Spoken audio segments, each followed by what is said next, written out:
नमस्कार, हर खबर देख रहे हैं आप। मैं हूं आपके साथ सृष्टि शुक्ला। बुलेटिन की शुरुआत करते हैं इस वक्त की बड़ी खबर के साथ। और बड़ी खबर आपको बता देते हैं, आज आम बजट पेश होने वाला है। लगातार आपको बताते चले, चौथी बार वित्त मंत्री बजट पेश करेंगी। लोकसभा में सुबह 11 बजे पेश होगा बजट। सस्ते महंगे पर होगी आम लोगों की निगाहें। तो आपको बड़ी खबर बता रहे हैं, जहां पर आज का दिन बेहद खास है। 1 फरवरी यानी आज आम बजट पेश होने जा रहा है। लगातार चौथी बार वित्त मंत्री निर्मला सीतारमण बजट पेश करेंगी। लोकसभा में सुबह 11 बजे पेश होगा बजट। सस्ते महंगे पर होंगी लोगों की निगाहें। तो आपको बताते चले, इस आने वाले बजट से लोगों को काफी ज्यादा उम्मीदें हैं। लोग उम्मीद लगा करके बैठे हुए हैं।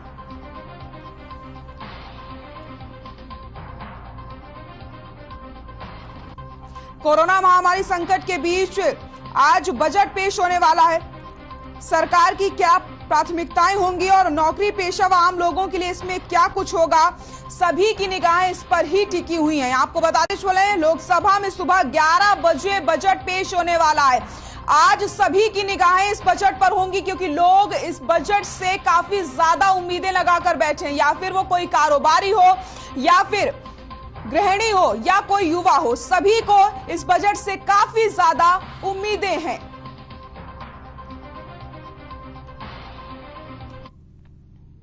और दिल्ली से इस वक्त की बड़ी खबर आपको बता देते हैं, बजट से पहले केंद्रीय कैबिनेट की बैठक होगी। पीएम मोदी की अध्यक्षता में यह बैठक होने वाली है। मीटिंग में आम बजट 2022-23 को मंजूरी दी जाएगी। दिल्ली से बड़ी खबर आपको बता रहे हैं, जहां पर बजट से पहले केंद्रीय कैबिनेट की बैठक होने वाली है। पीएम मोदी की अध्यक्षता में यह बैठक होगी और इस बैठक में आम बजट 2022-23 को मंजूरी दी जाएगी। तो आपको बताते चले, आज का जो दिन है वो बेहद खास है सभी के लिए, आम लोग के लिए और सभी के लिए। ये जो दिन है वो बेहद खास है, क्योंकि आज आम बजट पेश होने जा रहा है। और आम बजट से पहले पीएम मोदी की अध्यक्षता में बैठक होने वाली है। मीटिंग में आम बजट 2022-23 को मंजूरी दी जाएगी। बजट से पहले केंद्रीय कैबिनेट की बैठक। दिल्ली से इस वक्त की बड़ी खबर आपको हम बता रहे हैं, जहां पर पीएम मोदी की अध्यक्षता में बैठक होने वाली है। मीटिंग में आम बजट 2022-23 को मंजूरी दी जाएगी।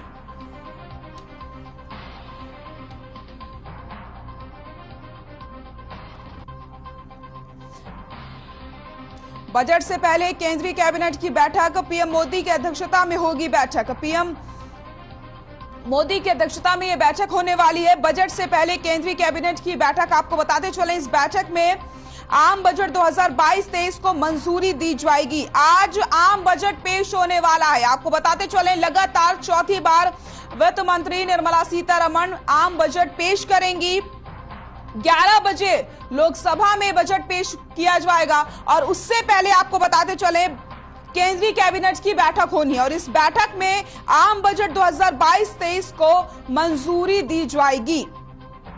पीएम मोदी की अध्यक्षता में ये बैठक होने वाली है। दिल्ली से बड़ी खबर आपको बता रहे हैं, जहां पर बजट से पहले केंद्रीय कैबिनेट की बैठक होगी। पीएम मोदी की अध्यक्षता में यह बैठक होगी।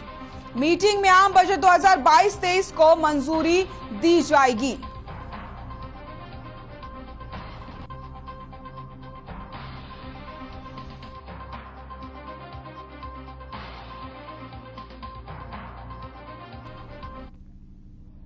बजट सत्र से पहले पीएम मोदी ने अपने संबोधन में कहा कि उम्मीद है कि बजट सत्र में खुले मन से चर्चा होगी। सभी सांसदों का बजट सत्र में स्वागत है। वहीं पीएम मोदी ने कहा कि भारत को लेकर दुनिया का भरोसा बढ़ा है। साथ ही साथ कहा कि बार चुनाव से संसद के सत्र प्रभावित होते हैं। इस बजट सत्र में भी हम सांसदों की बातचीतें, हम सांसदों के चर्चा के मुद्दे, खुले मन से की गई चर्चा वैश्विक प्रभाव का एक महत्वपूर्ण अवसर बन सकती है। मैं आशा करता हूं कि सभी आदरणीय सांसद, सभी राजनीतिक दल खुले मन से उत्तम चर्चा करके देश को प्रगति के रास्ते पर ले जाने में, उसमें गति लाने में अवश्य मददरूप होंगे। इस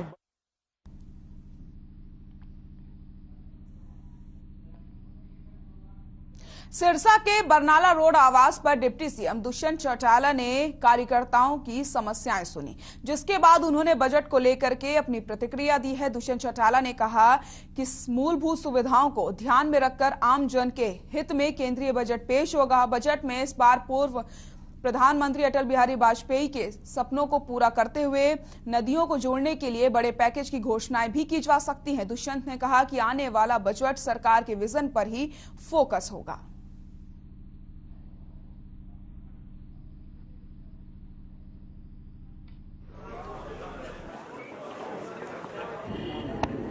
जहां देश का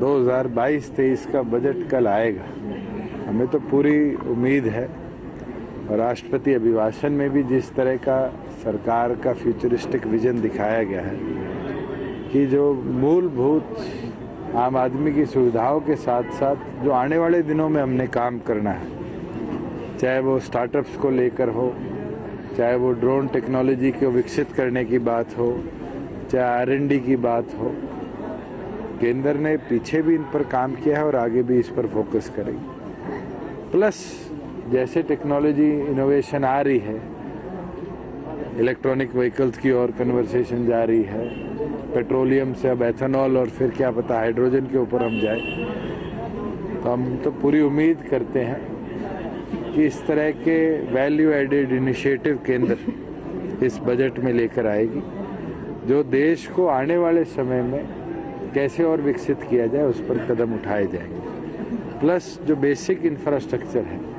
उसको और कैसे मजबूत किया जाए, उसको और कैसे बढ़ाया जाए, चाहे वो भारतमाला का नया फेज लाने की बात हो, चाहे प्रधानमंत्री ग्रामीण सड़क योजना को और बढ़ाने की बात हो। हर प्रदेश सरकार यही उम्मीद रखती है कि केंद्र इस तरह के प्रोजेक्ट्स को लाकर प्रदेशों को और ताकत देने का काम करेगी। खास तौर पर मैं तो उम्मीद रखता हूं कि जो अटल बिहारी वाजपेयी जी का सपना था कि हम इंटरलिंकेजेस ऑफ रिवर करेंगे, जहां हमारी नदियों को जोड़ने का काम करेंगे, उसके ऊपर भी केंद्र इस बजट में एक बड़ा पैकेज लाने का काम करेगा।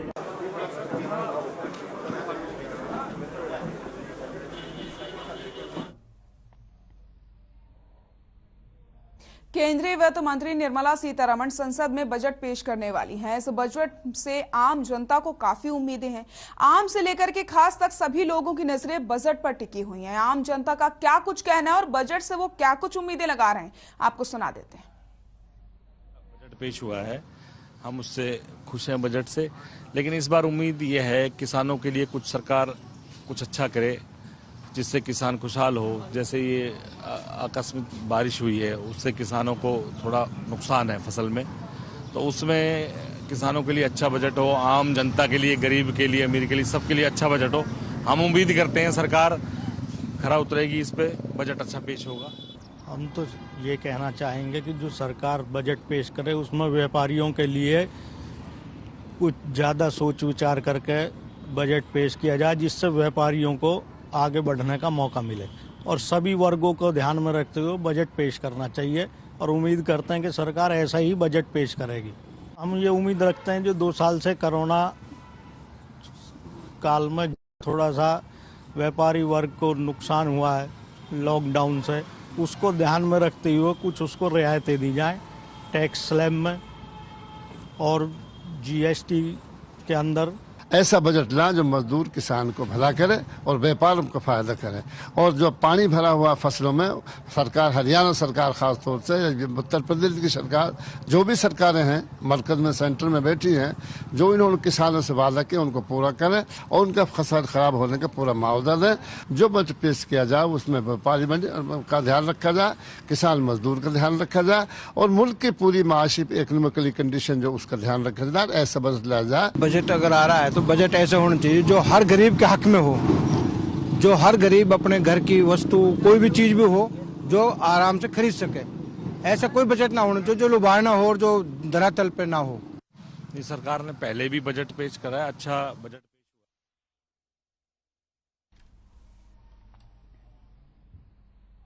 रेवाड़ी की जनता को आने वाले बजट से क्या कुछ उम्मीदें हैं, आपको ये भी दिखा देते हैं। देश का आम बजट कल पेश होना है और ये बजट से आम और खास को काफ़ी उम्मीदें हैं। बढ़ती महंगाई पर भी अंकुश लगाने के लिए लोग फरियाद करेंगे और लोग बात करेंगे कि इस बढ़ती महंगाई पर अंकुश लगाया जाए। उनकी ये उम्मीदें लगातार निरंतर जारी है। इसमें एक हम यहाँ गृहिणी में घर में खड़े हैं, जहाँ मेरे साथ एक गृहिणी है, उनसे हम बात करते हैं कि किस तरह से महंगाई का जो असर आज पड़ रहा है और वो आने वाले आम बजट से क्या कुछ उम्मीदें रखते हैं। मैम, पहले तो हम आपका नाम जानना चाहेंगे। मेरा नाम राज भटनागर। तो क्या कहेंगे, अब जो कल बजट पेश होने वाला है तो आपकी क्या उम्मीद है बजट से, क्या कुछ मांग करते हैं, क्या कुछ होना चाहिए? भाई, पहले के देखते हुए आज के टाइम में बहुत ज्यादा महंगाई है। दाल, चावल, चीनी, सब्जी, रसोई गैस कितने महंगे, पेट्रोल, तो थोड़ा आम जनता की वैसे कोरोना की मार हो चुकी है आम लोगों पर, और ऊपर से महंगाई, बढ़ती हुई महंगाई, तो आम जन से लेकर खास जन सभी बहुत परेशान है। तो कृपया करके ये महंगाई को थोड़ा अंकुश लगाने की ध्यान करें। तो क्या कुछ जिस तरह से सिलेंडर जैसे रसोई गैस का सिलेंडर हुआ, थोड़ा दाल चावल हुआ और थोड़ी सब्जियां वगैरह, जो आम घरेलू इस्तेमाल में होने वाली चीजें, उन थोड़े पे थोड़ा ध्यान दिया जाए। इस तरह से रसोई गैस सिलेंडर के दाम बढ़े तो उससे घर का बजट बिगड़ा, बहुत ज्यादा गड़बड़ा गया, बहुत ज्यादा। अब तो बस बहुत ज्यादा सोचना पड़ता है। ऊपर से बच्चों की फीस, आपको पता ही है, बच्चों की फीस को लेके भी बहुत ज्यादा इश्यू हो रखा है। कोरोना टाइम में भी फिर डिपॉजिट करनी है। जैसे देखा जाए तो एक दूसरी तरफ जैसे सीजनेबल सब्जियां जो होती है वो भी आजकल सस्ती नहीं मिल पाती है, महंगी हो रही है आजकल, तो जिससे रसोई में कम करना पड़ता है। हाँ जी। पहले जैसे भाई कहते कि अच्छे से डाल लेते हैं प्याज, टमाटर वगैरह, अब तो थोड़ा 4 की बजाय 1-2 ही डालना पड़ता है। सोच समझ के इस्तेमाल करना पड़ता है।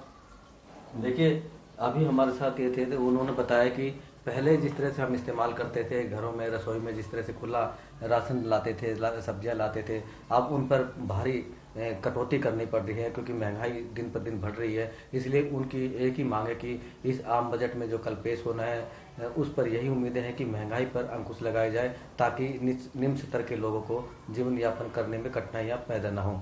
महेंद्र भारती, हर खबर हरियाणा, रेवाड़ी। देश का आम बजट कल पेश होना है और ये बजट से आम और खास को काफ़ी उम्मीदें हैं। बढ़ती महंगाई पर भी अंकुश लगाने के लिए लोग फरियाद करेंगे और लोग बात करेंगे कि इस बढ़ती महंगाई पर अंकुश लगाया जाए। उनकी ये उम्मीदें लगातार निरंतर जारी है। इसमें एक हम यहाँ गृहिणी में घर में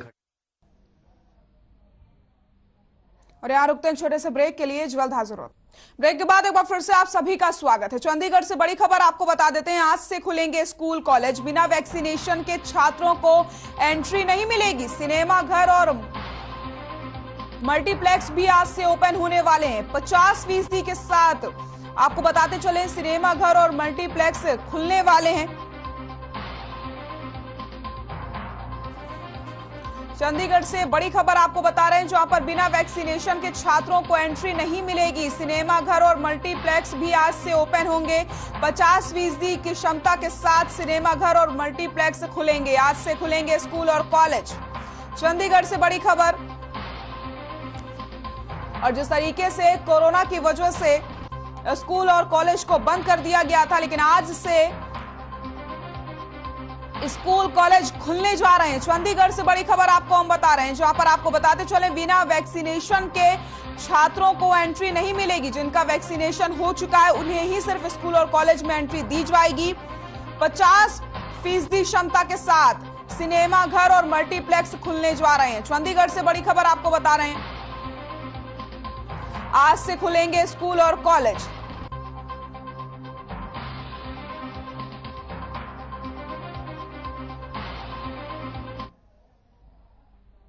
हरियाणा में कोरोना की रफ्तार पर ब्रेक लगता नजर आ रहा है। हर रोज प्रदेश में कोरोना के मामलों में गिरावट हो रही है। इसी बीच एक दिन में प्रदेश में कोरोना के 3,563 मामले सामने आए, जबकि 6,791 लोगों ने कोरोना को मात दी और 19 लोगों की कोरोना के चलते मौत हो गई है। वहीं प्रदेश में कोरोना का रिकवरी रेट 96% के पास पहुंच गया है और फिलहाल प्रदेश में 25,567 कोरोना के केस एक्टिव है। वहीं सबसे ज्यादा गुरुग्राम में 115 केस सामने आए हैं।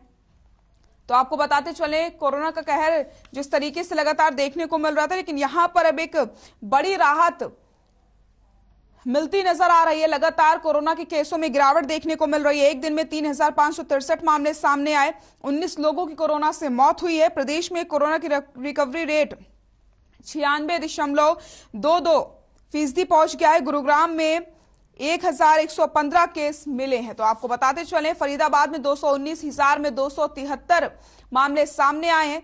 सोनीपत में 181, पंचकुला में 115 लोग कोरोना से संक्रमित पाए गए। सिरसा में 101, रोहतक में 107 कोरोना के मामले सामने आए और यमुनानगर में 155 तो कुरुक्षेत्र में 169 केस सामने आए हैं। तो लगातार कोरोना का कहर जिस तरीके से हमें देखने को मिल रहा था, लेकिन ऐसे में एक राहत की खबर यह है कि आंकड़ों में लगातार कमी आ रही है।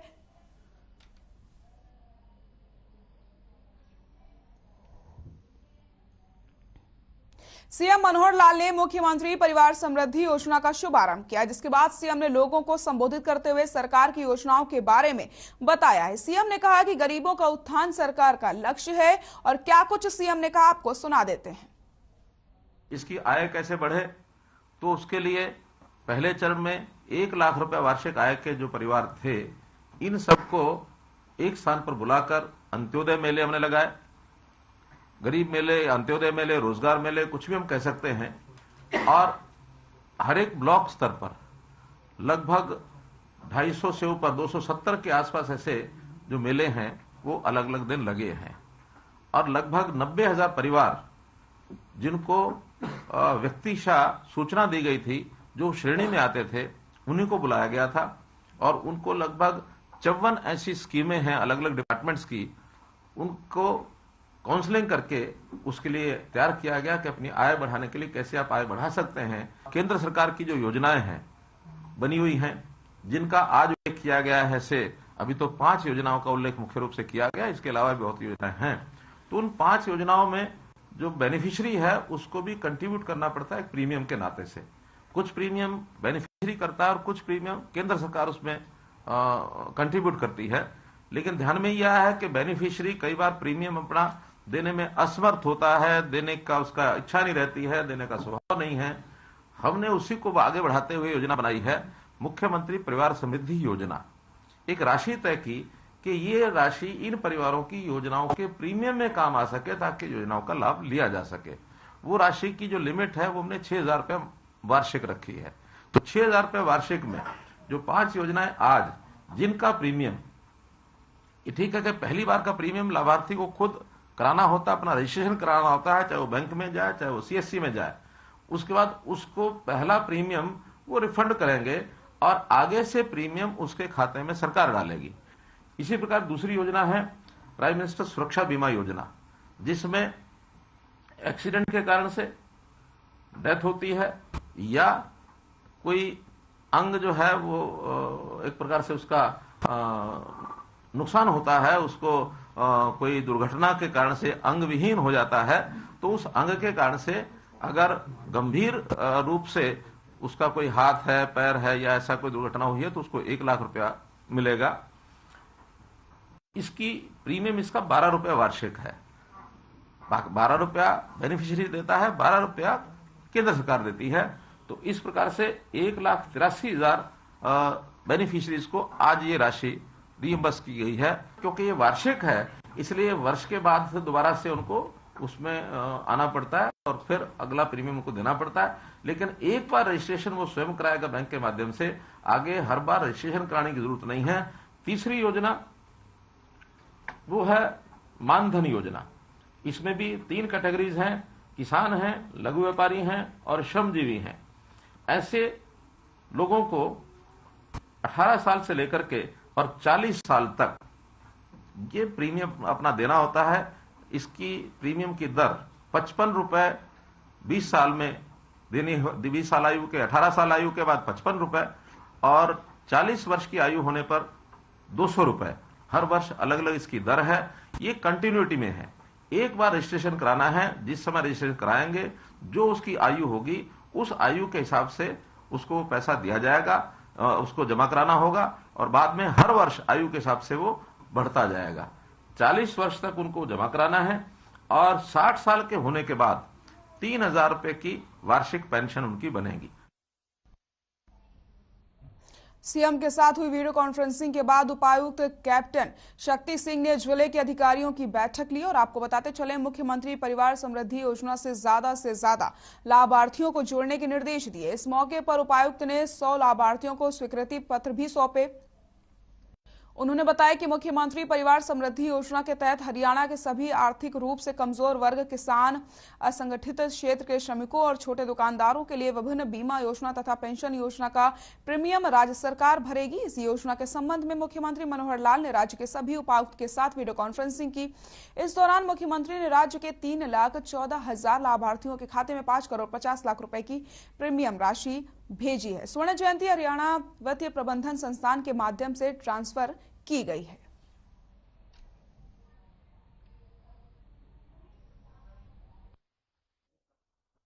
इसके अंदर जो भारत सरकार की विभिन्न बीमा योजनाएं हैं, जैसे प्रधानमंत्री जीवन ज्योति बीमा योजना है, सुरक्षा बीमा योजना है और श्रमिक मानधन योजना है। इन योजनाओं में जिन परिवारों ने या जिन व्यक्तियों ने प्रीमियम भरा था, जैसे सुरक्षा बीमा योजना का प्रीमियम है 12 रुपये प्रति वर्ष और जीवन ज्योति बीमा योजना का है 330 रुपये प्रति वर्ष। तो हरियाणा सरकार ने निर्णय लिया था कि ये जो पिछड़े परिवार हैं, जिनकी आर्थिक आय जो सालाना आय है वो 1,80,000 से कम है, उनका प्रीमियम रीइंबर्स किया जाएगा सरकार द्वारा, ताकि नागरिक पर उसका बोझ ना पड़े। तो आज प्रदेश भर में लगभग 3.5 लाख ऐसे परिवारों को जिनका प्रीमियम उन्होंने भर दिया था, आज रीइंबर्स करके उनके खाते में भेजा गया है और साथ में उनको एक एक्नॉलेजमेंट लेटर आज दिया गया है कि उनका प्रीमियम आ चुका है और उनका बीमा यथावत फंक्शनल है। बुलेटिन में फिलहाल के लिए इतना ही। नमस्कार।